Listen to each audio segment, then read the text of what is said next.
Здравейте, уважаеми зрители!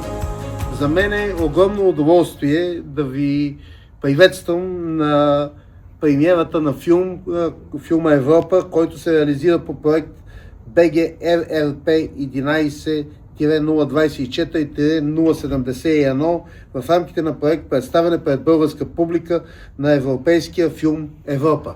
Филмът Европа разказва не една, а много истории на толкова хора, преживяващи на своя ред много различни реалности в рамките на един и същи континент. Изключително актуален филм, който е далеч по-сложен и многопластов, отколкото може да изглежда първоначално. Хилядите лица на Европа, най-големите ограничения са тези, които си поставяме сами. Това е ключовата концепция в игралния филм Европа, най-новата творба на режисьорката Судабех Мортезай, чиято световна премиера е на конкурса на филмовия фестивал в Сараево през 2023, а австрийската премиера на Виенале през 2023.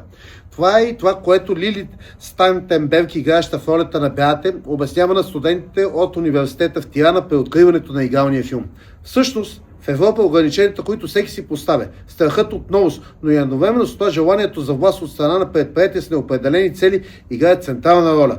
За да разкаже всичко това на филмовия екран, режисьорът е преценил и поставил историята на Беате, млада менеджерка, работеща в една мултинационална компания, която пътува до селските райони на Албания за няколко дни, за да попита местните фермери за възможността да придобие земята им в замяна на важна икономическа помощ.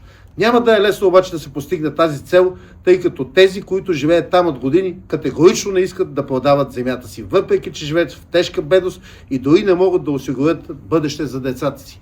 Нещо, което ние виждаме да се случва на територията на целия континент.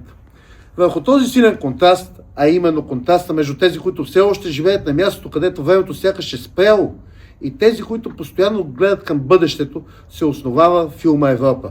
Резултатът е непрекъсната и изтощителна борба между два различни свята, в които е много лесно да се нараниш.